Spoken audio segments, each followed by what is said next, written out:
एकैकमक्षरम पूसाम महापातकनाशनम। ये श्लोक हमने पिछली बार देखा। इसके बाद के श्लोक शुरू होते हैं ध्यात्वा नीलोत्पलश्यामम रामम राजीवलोचनम जानकी लक्ष्मणोपेतम जटामुकुटमंडितम सासीतूर्ण धनुर्बाणम पाणिम नक्तम चरांतकम स्वलीलया जगत्त्रातुम आविर्भूतमजम विभुम। बहुत लाजवाब, शानदार कहा जाए ऐसा वर्णन है संपूर्ण इन दोनों श्लोकों में। धात्वा नीलोत्पलश्यामम, नीले कमल की तरह जिनका रंग श्यामल है, ऐसे वे नीले सावले श्री राम। नीलोत्पलश्यामम रामम राजीवलोचनम, और पुनः यह राजीवलोचन यानी कमल नयन, जिनकी आंखें कमल की तरह पूर्ण विकसित है। सभी फूलों की अवस्था हमने देखी विकसित, इनमें कमल की विकसित अवस्था सबसे श्रेष्ठ और पूर्ण है। पूर्ण विकास के प्रतीक के रूप में कमल जाना जाता है।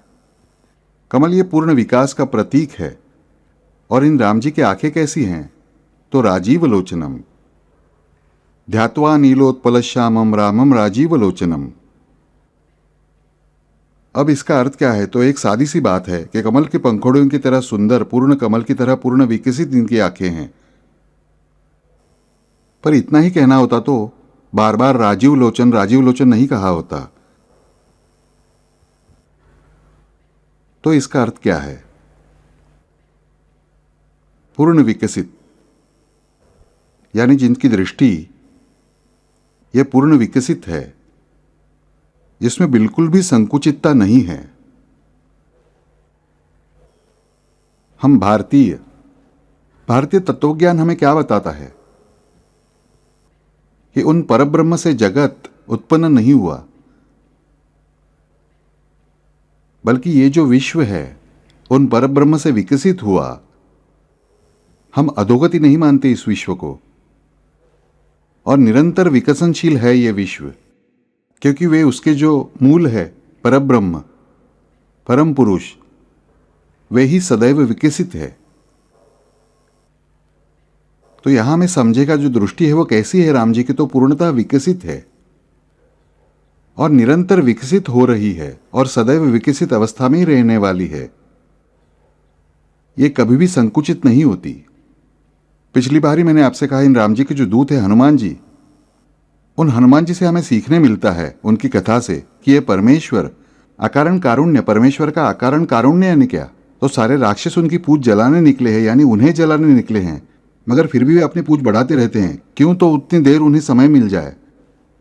उनके रेड सिग्नल का रूपांतरण येलो सिग्नल में तो कर देता हूं, आगे फिर उन्हें अपनी कोशिशों से उनका ग्रीन सिग्नल करना चाहिए। एक विभीषण और माल्यवन छोड़ दे तो इन दोनों ने उस येलो सिग्नल का फायदा उठाकर अपने लिए ग्रीन सिग्नल तैयार किया, बाकियों ने येलो सिग्नल तोड़कर रेड सिग्नल तैयार किया। ऐसा यह अकारण कारुण्य कैसे प्राप्त होता है, किस कारण से होता है, कैसे हमें दिखता है? तो उनकी पूर्ण विकसित दृष्टि के कारण। पर हमें पता होना चाहिए कि उनकी दृष्टि पूर्ण रूप से विकसित है, संकुचित नहीं है। देखिए सीधी सी बात है, हम हिंदी में कहावत कहते हैं अपने दही को कौन खट्टा कहता है। ये विकसित दृष्टि नहीं है बल्कि संकुचित दृष्टि है। पर परमेश्वर का ऐसा नहीं है। जो उनका नाम लेता है वो भी उन्हीं का, और जो उन्हें गाली देते हैं वो भी उन्हीं का, जो उनकी पूजा करता है वो भी उन्हीं का, और जो उनकी पूछ जलाने को जाता है वो भी उन्हीं का। ये संपूर्ण विकास है। पंचमी के प्रैक्टिकल में हम सीखते हैं जीवन विकास यानी क्या। ये जीवन विकास हमें किससे मिलता है? तो उन राम जी के एक दृष्टिक्षेप से, क्योंकि उनकी नजर दृष्टि मूलतः पूर्ण रूप से विकसित है। मैं हमेशा कहता हूं कि हमें कोई वस्तु चाहिए तो वो कहाँ मिलेगी? हमें कपड़े खरीदने हैं तो वो जूते की दुकान में नहीं मिलेंगे, और जूते खरीदने हैं तो सुनार की दुकान में नहीं मिलेंगे, और सोना खरीदना हो तो फूलों की दुकान में नहीं मिलेगा। यानी जो जहां है वहीं से हमें उसे प्राप्त कर सकते हैं। इसी तरह विकास हमें प्राप्त करना हो तो विकास हम कहां से प्राप्त कर सकते हैं? तो इन राम जी की नजर से। आप कहेंगे बापू अभी आपने कहा कि इस विश्व की दरअसल मूल स्थिति ऐसी है कि वो सदैव विकसनशील है, तो हम इस विश्व के एक घटक हैं, मेंबर हैं, तो हम भी विकसनशील होने चाहिए। सही है।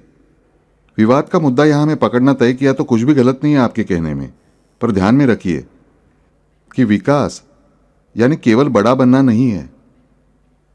केवल बड़ा बनना नहीं है। देखिए सीधी सी बात हम रोज घर में देखते हैं, सही है, जैसे कि हम रबड़ी बनाने लगते हैं, दूध इतने बड़े बर्तन में रखते हैं, उसकी रबड़ी बनती है तो वो बढ़ चुकी होती है या घट चुकी होती है? आकार मान उसका वजन घट चुका होता है, सही ना? फिर उसकी वो विकसित अवस्था है या अविकसित अवस्था है? विकसित अवस्था है। फिर भी उसका आकारमान छोटा है, यानी आकारमान पर और वजन पर विकास निर्भर नहीं है, बल्कि क्वालिटी पर है, ये समझना चाहिए। कोई मनुष्य देखिए, उसे ताकत कमानी हो इसलिए सिर्फ मोटा मोटा मोटा मोटा होता गया, क्या यह विकास हुआ? हाँ, शरीर का विकास हुआ, पर ताकत नहीं बढ़ी। उल्टा ताकत घट गई कि एक सीढ़ी चढ़ते ही सांस फूल गई। उठते बैठते घुटने दर्द करते हैं, कमर दर्द होता है, गर्दन दुखती है, सांस फूलती है, क्या विकास हुआ? नहीं। बल्कि वही मनुष्य तय करे कि मुझे पतला होना है, उसका वजन घट गया, पतला दिखने लगा तो लोग कहेंगे कितने कमजोर दिख रहे हो, उल्टा वो अधिक ताकतवर बना होता है। यानी यहां हमारी समझ में आता है कि विकास या आकारमान या वजन पर या दीर्घता पर निर्भर नहीं है, बल्कि विकास या क्वालिटी पर निर्भर है। यह हमें अच्छे से समझना चाहिए। 100 साल जीने वाले लोग हम देखते हैं और भगत सिंह जैसे महज कुमार आयु में बलिदान कर चुके युवा हम देखते हैं। उनकी आयु 100 वर्ष की, इस कारण वे श्रेष्ठ हैं। कुछ न करते हुए खाने पीने में जीवन बिताया। वहीं भगत सिंह का जीवन ये सारी दुनिया से बढ़कर होगा, इतना महान हुआ है। यहां समझना चाहिए कि विकास यानी क्या? विकास कभी भी संख्यात्मक नहीं होता, विकास हमेशा गुणात्मक ही होता है। और ये विकास, गुणात्मक विकास हमें प्राप्त करना होता है तो इन भगवान से। और हमें यह प्राप्त कराने वाली शक्ति कौन सी है? तो इन श्री राम का दृष्टिक्षेप, इन राम के नयन, इन राम जी की आंखें, इन राम जी की नजर। शंकराचार्य जी ने पांडुरंग जी के स्तवन में एक बहुत सुंदर बात बताई है कि भाई आप दक्षिण में यात्रा करने निकले हो उत्तर से, तो भीमा नदी के किनारे जाने से पहले ध्यान रखिए, क्योंकि इस भीमा के किनारे एक चोर खड़ा है जिसकी नजर में आपने एक बार देखा तो आपका सब कुछ लूट ही गया, समझ लीजिए। वैसा लूटा जाना तो अच्छा ही है, पर हमें उस लूटे जाने से डर लगता है। ये मेरा, वो मेरा, वो मेरा, वो मेरा, सब कुछ मेरा, सारी व्यर्थ बातें इकट्ठा करते हैं। आखिर मेरे काम में क्या आता है? वे सारी व्यर्थ बातें काम नहीं आती। मेरे जो एकमात्र सद्गुरु, जो परमात्मा है, जो परमेश्वर है, जो परम पुरुष है, वे ही, बाकी कोई नहीं।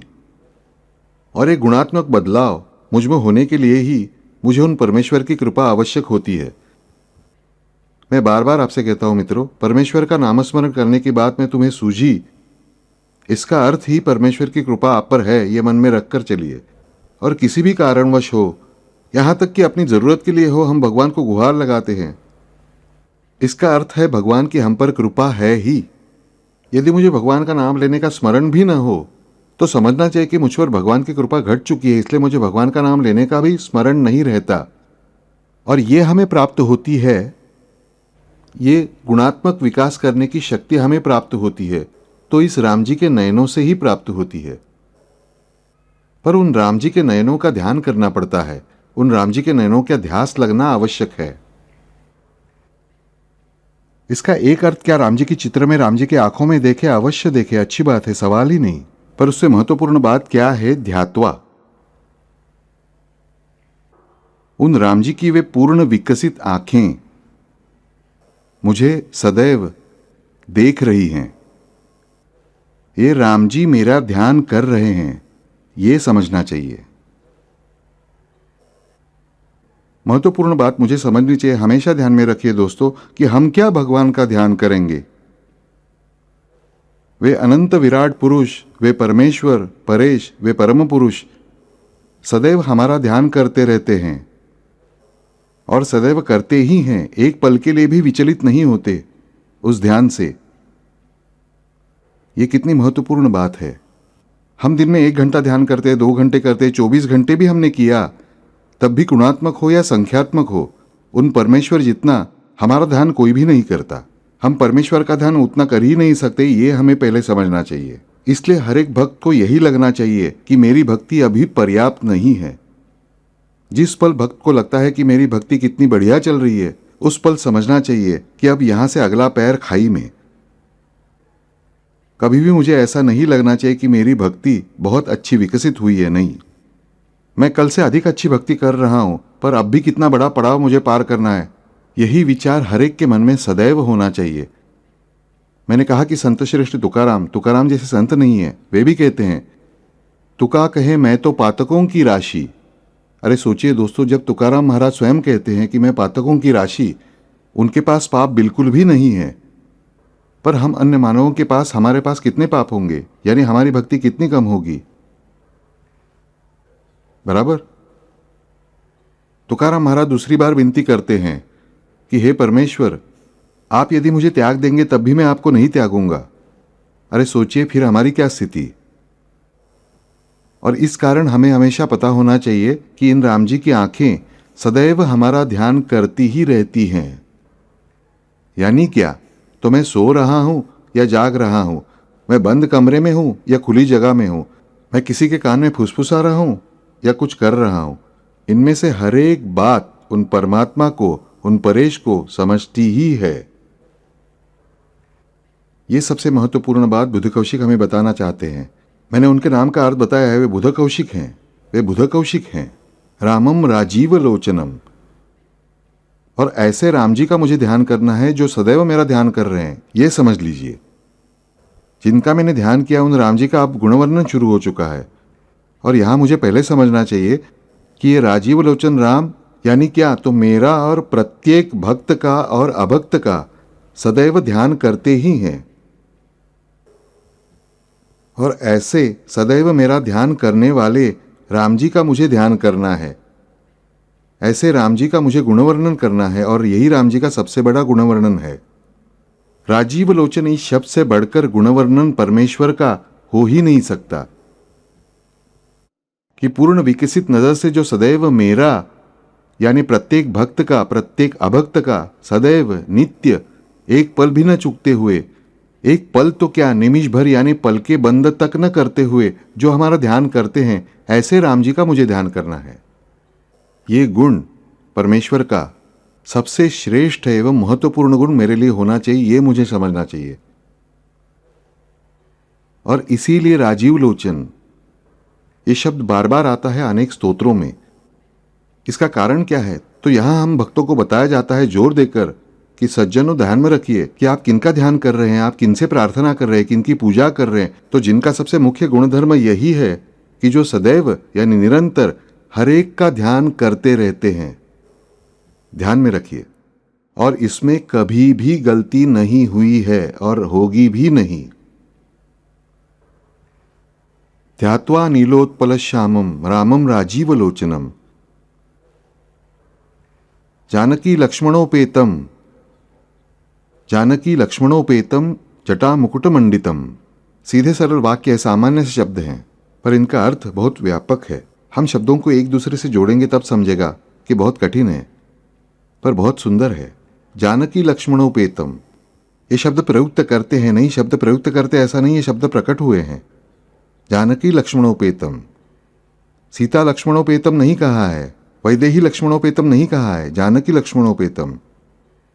सीधा सरल अर्थ क्या है, तो जिनके साथ जानकी जी और लक्ष्मण जी हैं, जो जानकी जी और लक्ष्मण जी के साथ हैं।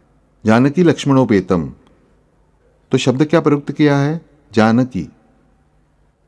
जानकी लक्ष्मणोपेतम, पहले हम केवल अर्थ देखेंगे। जानकी लक्ष्मणोपेतम जटा मुकुट मंडितम, इसके दो अर्थ होते हैं सीधे साधे। एक जटा और मुकुट दोनों से सुशोभित, या जटा ही उनका मुकुट है, ऐसे राम जी। जटा मुकुट मंडितम। और बात का शब्द हमें उच्चारण के लिए भी मुश्किल लगता है, सासी तूर्ण धनुर्बाण पाणिम।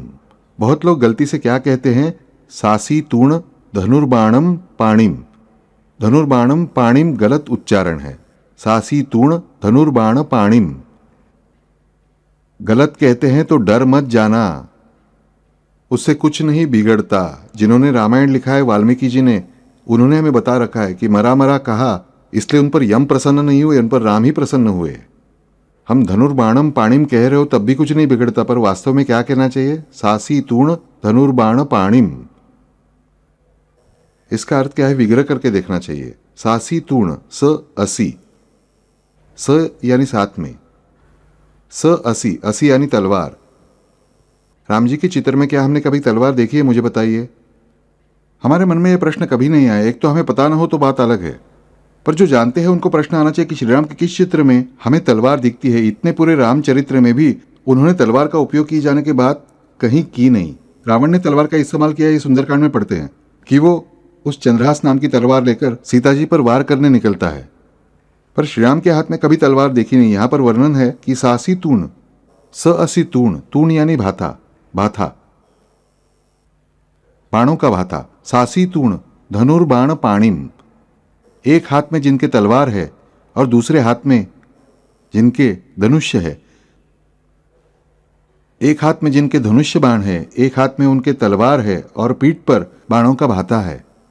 ये संपूर्ण अर्थ है संपूर्ण एक शब्द का। सासी तूण धनुर्बाण पाणिम, स असी तूण धनुर्बाण पाणिम, पाणिम यानी हाथ में, यानी जिनके एक हाथ में तलवार है, एक हाथ में धनुष्य बाण है और पीठ पर बाणों का भाथा है।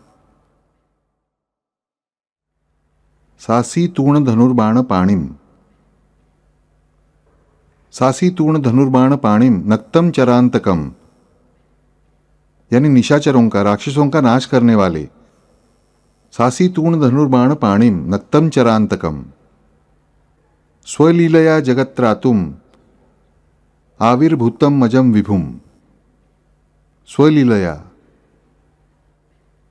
जगत्रातुम आविर्भूतम अजम विभुम। आविर्भूतम यानी आए हैं, प्रकट हुए हैं। कौन? तो अजम, जिनका नियमित रूप से जन्म नहीं होता। अजम शब्द का अर्थ हम लेते हैं कि जिनका जन्म नहीं होता। अज शब्द का हमने नाम लिया था, तब मैंने बताया था कि अज शब्द का अर्थ वैसे लिया तो श्री राम जन्मे ही है, श्री कृष्ण का जन्म हुआ ही है, पूर्ण मनुष्य के रूप में उनका कार्य करते ही हैं। तो कैसे?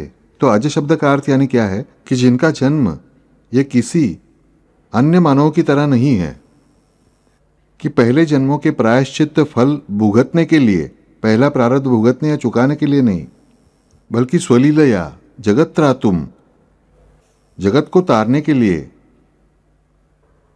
दुनिया को तारने के लिए ये जन्म लेते हैं अज। वरना इन्हें जन्म लेने का कोई कारण नहीं है, इसलिए अज हैं।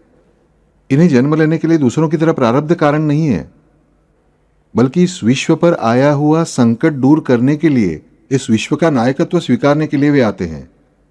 आविर्भूतम अजम विभुम, वे साक्षात ईश्वर जो हैं वे प्रकट होते हैं। इसलिए तो जगत त्रातुम, जगत की रक्षा करने के लिए, इस विश्व की रक्षा करने के लिए। सासी तूण धनुर्बाण पाणिम नक्तम चरांतकम स्वलीलया। अब स्वलीला यानी क्या? हमें लगता है लीला यानी चलिए चमत्कार। लीला यानी चमत्कार नहीं। हम लीला शब्द केवल चमत्कार के रूप में लेते हैं, या कृष्ण लीला यानी कृष्ण का गोपियों के साथ डांडिया लेकर नाचना, इसे हम लीला कहते हैं। इसे लीला नहीं कहते। हम एक शब्द का उपयोग करते हैं लीलया। वो कितनी लीलया ये काम करता है ना। लीला यानी सहज स्वभाव, लीला यानी सहज स्वभाव, और इसीलिए लीलया शब्द अवतरित हुआ मराठी में। हम हमेशा कहते हैं शब्द कितना लीला खिलवाता है मनुष्य को, कितनी लीला घोड़ा दौड़ाता है।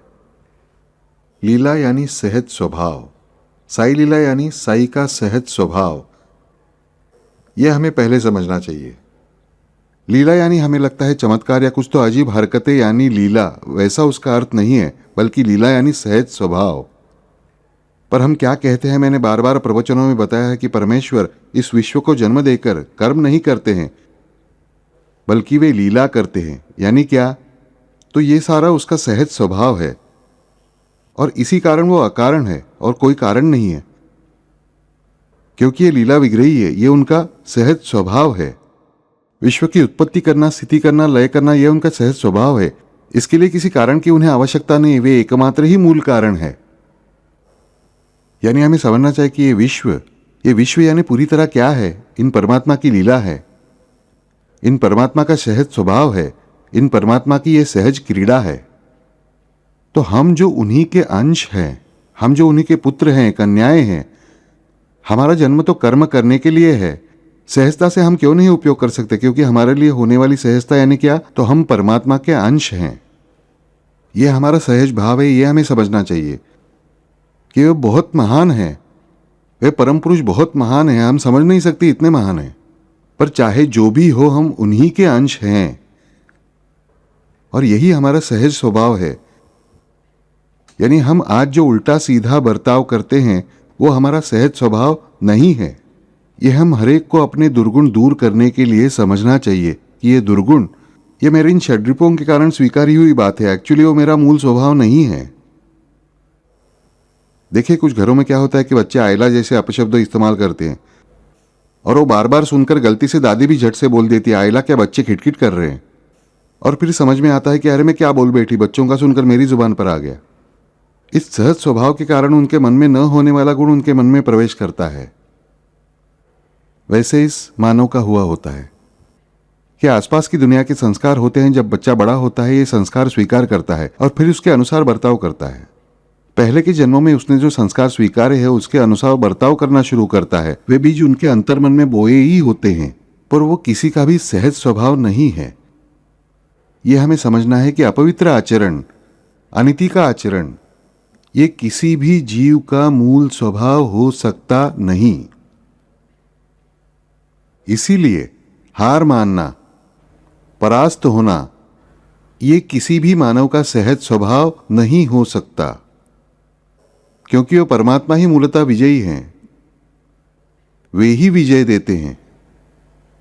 बरनऊ रघुबर बिमल जसु जो दायक फुलचारी, ये परमेश्वर आदि पुरुष ही मूलतः साक्षात दिग्विजयी हैं। तो उनका अंश रहने वाले हम परास कैसे हो सकते हैं? हम परास हो ही नहीं सकते। हम हार को अपना लेते हैं इसलिए वो हमारे पास आती है, वरना हमारा मूल स्वभाव परमात्मा का अंश यही होने के कारण हम परास मनोवृत्ति के या परास होने वाले हो ही नहीं सकते। हम विजयी होने के लिए ही पैदा हुए हैं। पर इसका मुझे कब पता चलेगा? जब मैं पहली बार मुझे यकीन होगा कि उन परमात्मा का एक छोटा सा ही सही पर मैं अंश हूं और यही मेरा मूल प्रकृति धर्म है, यही मेरी मूल प्रकृति है, यही मेरा मूल गुणधर्म है और यही मेरा मूल स्वभाव धर्म भी है। दिन भर सिर्फ सोते रहना और रात को टीवी ऑन करके देखना। मैं आज कई लोगों को देखता हूं, रात भर टीवी चलता ही रहता है और फिर सुबह देर से उठने का, वो भी ठीक माध्याह्न के बाद। ऐसे इंसान को मुझे बताया, अगर छोटे बच्चे ने किया स्कूल जाने वाले, उपयोगी साबित होगा उसके लिए? नहीं। ऐसे समय पर माता पिता क्या करेंगे? बच्चों को झापड़ लगाएंगे। पर तुम बड़े हो चुके लोगों को कौन झापड़ लगाएगा? तुम्हें ही स्वयं को झापड़ लगानी चाहिए, याद रखना।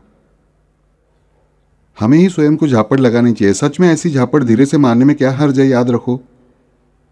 पर वो हमें मार लेनी चाहिए।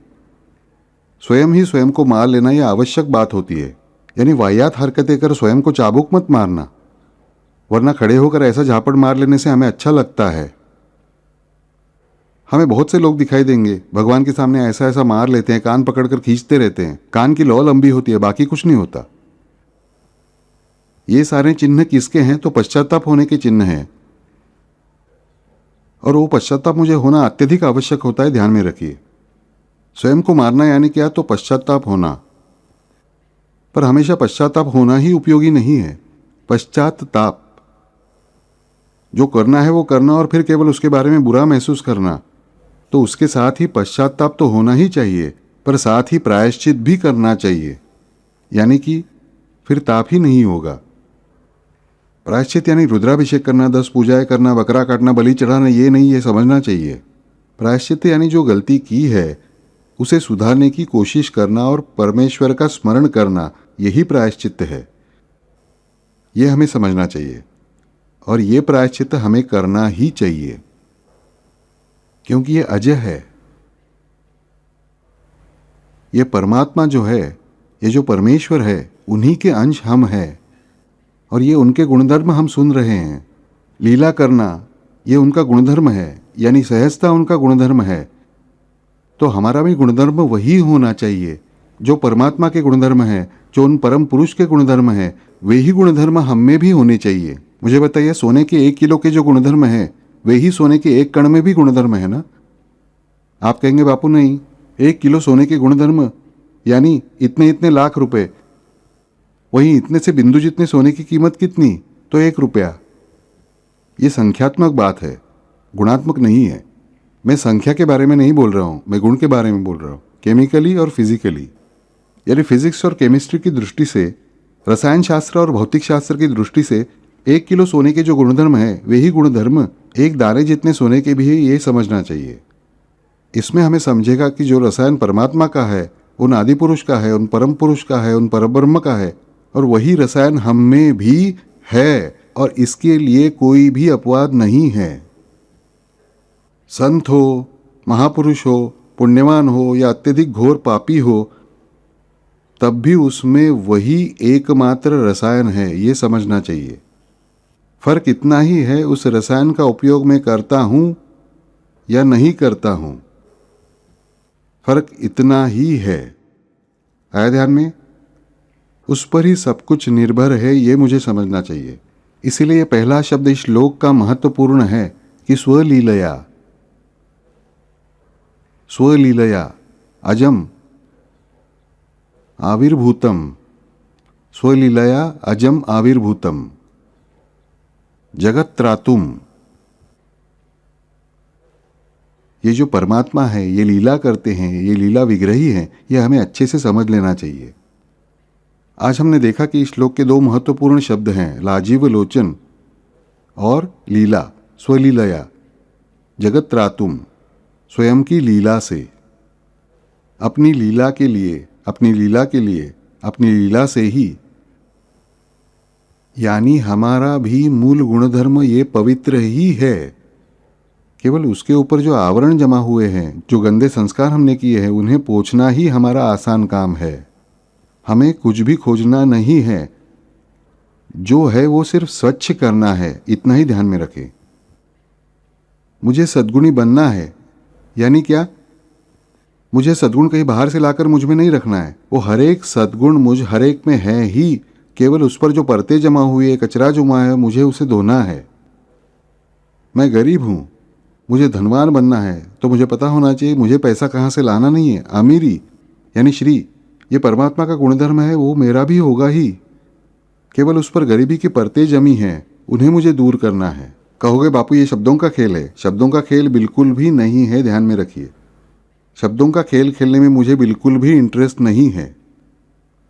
जो मनुष्य स्वयं को अभागी मानता है, वो अभागी साबित होता है। जो स्वयं को भाग्यशाली मानता है, वही भाग्यशाली साबित होता है। यह महत्वपूर्ण बात है। इसलिए मुझे पॉजिटिव थिंकिंग करना चाहिए। पॉजिटिव थिंकिंग करने वाला वो आस्तिक और निगेटिव थिंकिंग करने वाला नास्तिक। ये इतना मेरा सीधा सरल तत्व ज्ञान है, क्योंकि ये मैं ही नहीं कह रहा हूं मित्रों, बल्कि पाणिनि ने भी यही बताया है और पतंजलि ने भी यही बताया है। दोनों ने एक ही बात बताई है कि आस्तिक यानी क्या? जो है इस विचार प्रणाली का है। जो व्यक्ति है यानी सकारात्मक विचार प्रणाली का है, वो आस्तिक है, और जो व्यक्ति नहीं इस विचार प्रणाली का है, वो नास्तिक है। अब सीधी सी बात, ये गिलास है, इसमें से थोड़ा जल पीता हूं। अब मैंने आस्तिक के सामने ये गिलास रखा और नास्तिक के सामने रखा, तो आस्तिक क्या कहेगा कि इस गिलास में 2/3 जल है, ये गिलास 2/3 भरा है। वही नास्तिक क्या कहेगा? ये गिलास 1/3 खाली है ना? यानी हाँ वादी और ना वादी, यानी आस्तिक और नास्तिक। हम गलत कहते हैं कि जो पूजा नहीं करता वो नास्तिक और जो पूजा करता है वो आस्तिक। अरे पूजा करने वाले में भाव नहीं होता। मेरे घर में जो मूर्ति है मेरे घर की, वो साक्षात परमेश्वर है। ये जिसका भाव नहीं, वो आस्तिक नहीं। मेरे घर में जो फोटो है, मेरे घर में जो मूर्ति है, मेरे घर में सादा पत्थर हो ईश्वर के नाम पे रखा हुआ, तो वो परमात्मा है ही। वो आस्तिक, वही आस्तिक है। जो कहता है कि नहीं वो सिर्फ वहां बैठे हैं, कि बाबा वेंकटेश जो है वो सिर्फ वहां तिरुपति में ही बैठे हैं, मेरे घर में सिर्फ उनकी मूर्ति है, ऐसा कहने तो समझ जाना कि यह नास्तिक है। जो कहता है कि तिरुपति के वेंकटेश जी ही मेरे घर में विराजमान है, शिरडी के साईनाथ जी ही मेरे घर में विराजमान है, वही आस्तिक है। जो कहता है कि मेरे घर में मूर्ति है और साईनाथ जी शिरडी में बैठे हैं, वेंकटेश जी तिरुपति में बैठे हैं, वो नास्तिक है, ये मुझे समझना चाहिए। इतनी सीधी सरल बात है। जो जीवन की ओर पॉजिटिव दृष्टि से देखता है, स्वयं की ओर भी और दूसरों की ओर भी, यानी क्या, तो स्वयं की ओर भी और दूसरों की ओर भी पॉजिटिवली देखता है, वो आस्तिक है। यानी जो स्वयं में क्या अच्छा है वो खोजता है और उसका उपयोग करता है, और दूसरों में क्या अच्छा है उसकी स्तुति करता है, उसका उपयोग करता है, वो आस्तिक है। और वो ही परमेश्वर को इसलिए प्रिय होता है। तो नास्तिक कौन है? जो स्वयं के भी दुर्गुण देखता है और दूसरों के भी दुर्गुण देखता है और उनका उपयोग करता है दूसरों की आलोचना करने के लिए, निंदा करने के लिए, बदनामी करने के लिए और अपना फायदा करने के लिए, वो नास्तिक है। और इनके बीच का एक और विचित्र प्रकार है, जो अपने दुर्गुण नहीं देखता और दूसरों के सिर्फ दुर्गुण देखता है, वो तो उससे भी घोर है। कानी अपनी टेट न निहारे औरों की पुतली देख बखाने, वो तो और भी दूर फेंका जा चुका है, ध्यान में रखिए। अब हमें तय करना है कि हम इनमें कहां हैं, आस्तिक, नास्तिक या महानास्तिक। हमारा हमें ही तय करना चाहिए। पहले अपने अंदर के पॉजिटिव गुण देखिए। एक हाथ तो अच्छा गुण आपको अवश्य मिलेगा, मन से कहता हूं। और साथ ही में सामने वाले व्यक्ति में तुम्हारा शत्रु है ना, उसे चाहिए तो दूर रखिए। हम कोई संत नहीं है, शत्रु से प्रेम करे वगैरह हमारे लिए संभव नहीं, वो बड़ी बात की सीढ़ी है। पर मेरे आसपास के सीधे साधे लोग हैं जो मेरे शत्रु नहीं है, उनमें अच्छे गुण देखने में क्या हर्ज है? वहां भव्य से कुटने की जरूरत क्या है, मुझे समझता नहीं। दूसरों की गलतियां निकालना हमें बहुत अच्छा लगता है, और यह नास्तिकता का सबसे बड़ा चिन्ह है, ध्यान में रखिए। अपनी संतानों की गलतियां निकालनी चाहिए, इसके बिना उनमें सुधार कैसे होगा बताइए? वो निंदा बदनामी नहीं है, क्योंकि वो कंस्ट्रक्टिव बात है। आलोचना हो तो कैसी कंस्ट्रक्टिव है ना। मान लीजिए सरल सी बात है, आपकी सगी बहन या सगा भाई है और उसे शोभा न देने वाले रंग के कपड़े पहने हैं, तो उसका मजाक उड़ाकर हंसना, आलोचना करना, इससे अच्छा कोने में जाकर बताइए, तुम्हें बताओ, तुम्हें ना इस रंग के कपड़े अधिक शोभा देंगे। क्या यह अधिक अच्छा नहीं है? वाह, क्या रंग, क्या कपड़े, क्या रंग।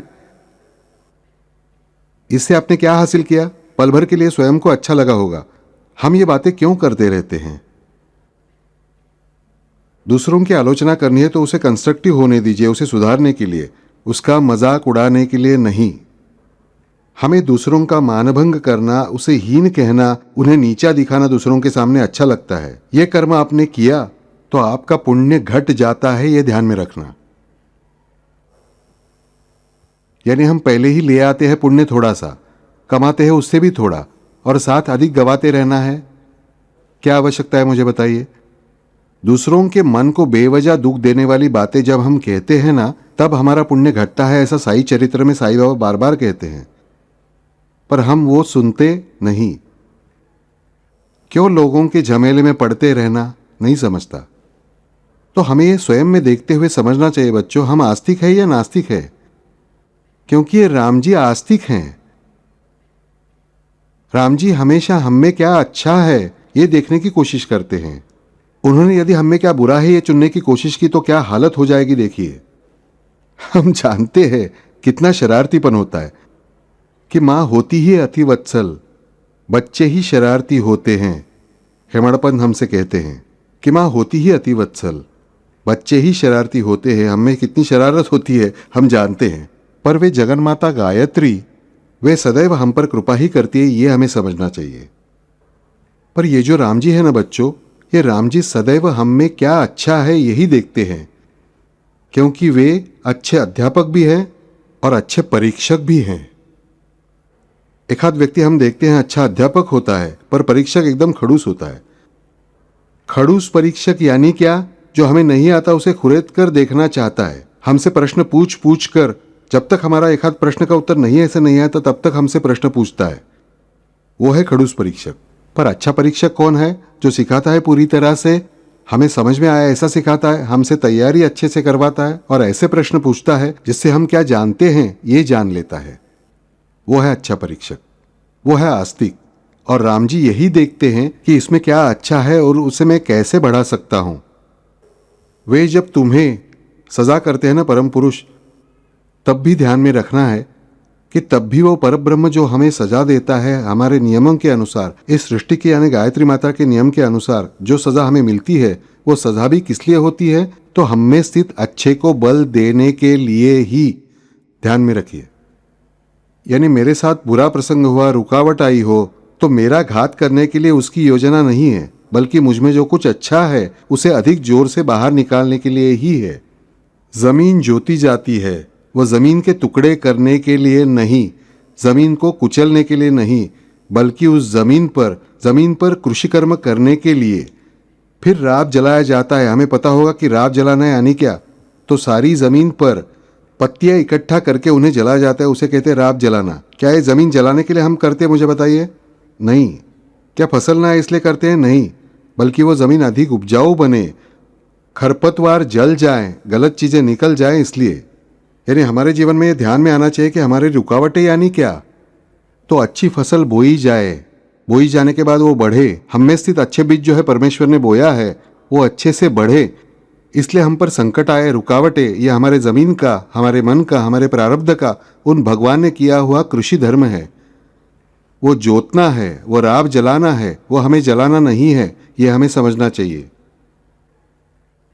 क्योंकि ये भगवान, ये राम जी, ये अज प्रकट क्यों होते हैं? तो जगत त्रातुम, जगत को तारना यानी क्या? किसी बिल्डिंग को तारने के लिए नहीं, बल्कि इन जीवों को तारने के लिए। ध्यान में रखिए, इन जीवों को तारने के लिए उन परम पुरुष से ये राम जी आते हैं इस पृथ्वी तल पर। जगत त्रातुम आविर्भूतम अजम विभुम स्वलीलया।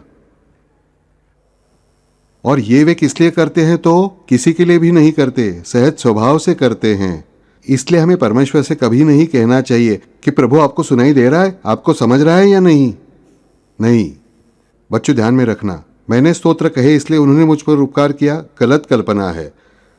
मैंने इनकी भक्ति की इसलिए मुझे ये मिला, गलत कल्पना है। बच्चों, इतना हिसाब आप मत करना, वो हमारी हैसियत नहीं है। वे जो देते हैं ना, उसके अंश तक भी हम उनके अनऋणी नहीं हो सकते। और ये किसने कहा है? श्री राम ने ही कहा है। और किससे कहा है? राम जी हनुमान जी से कहते हैं, साक्षात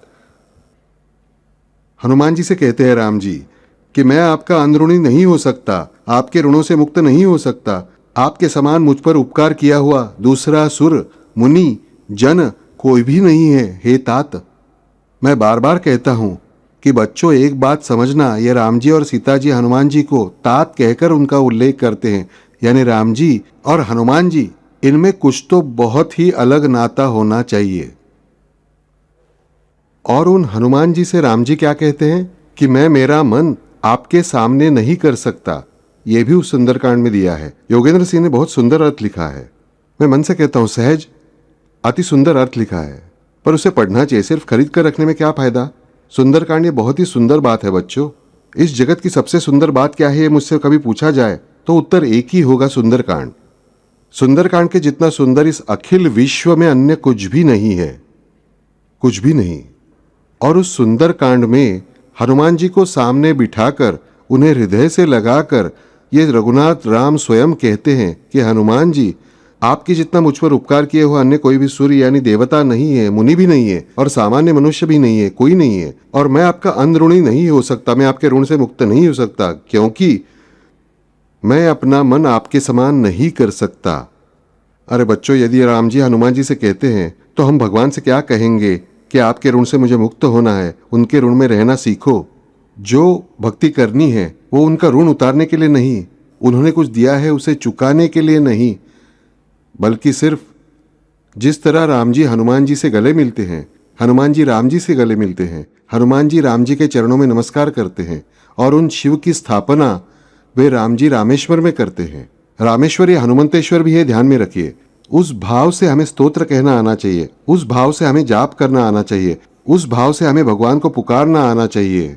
अरे राम जी का चरित्र ही मानव कैसे आचरण करे, इसके लिए ही उत्पन्न हुआ है, ध्यान में रखिए। मुझे दिखाइए राम जी के पूरे चरित्र में एक बार भी राम जी ने क्या चमत्कार किया है? बिल्कुल नहीं। जन्म से लेकर शरयू नदी में देह विसर्जन करने तक उन्होंने संपूर्ण जो कुछ किया है वो केवल मानव का ही चरित्र साकार किया है, और फिर भी वे हमारे परमेश्वर ही है, यह हमें समझना चाहिए, और वे है भी। पर उन्होंने सारे जीवन में कोई भी चमत्कार नहीं करके दिखाया। काले कुत्ते को सफेद नहीं किया या आकाश में से उड़कर नहीं गए। देखिए, विभीषण उड़कर आते हैं, हम चरित्र में ये पढ़ते हैं। रावण उड़कर आता है, हनुमान जी उड़कर जाते हैं, और ऐसे उड़ सकने वाले वानर और राम जी की सेना में थे, ये हम सुंदरकांड में पढ़ते हैं। पर क्या राम जी करते हैं? नहीं, बिल्कुल नहीं। हनुमान जी, मैंने पिछली बार कहा, साफ साफ कहते सीता से। सीता जी रोने लगती है, हो निपटे बिसारी, अरे मुझे तो राम जी पूर्ण रूप से भूल गए। तब हनुमान जी कहते, माता जानकी जी, अरे देर क्यों लगी? क्योंकि राम जी नहीं जानते थे आप कहाँ हैं। नहीं, राम जी ने मानवत्व को स्वीकार किया, माया मनुष्यम हरिम। इसका अर्थ हमें समझना चाहिए कि उन्होंने पूर्ण रूप से मानव समान ही आचरण किया। ये राम जी की महानता है। यह हमारे समझ में नहीं आता। हम कहते राम ईश्वर है, वे कुछ भी कर सकते हैं।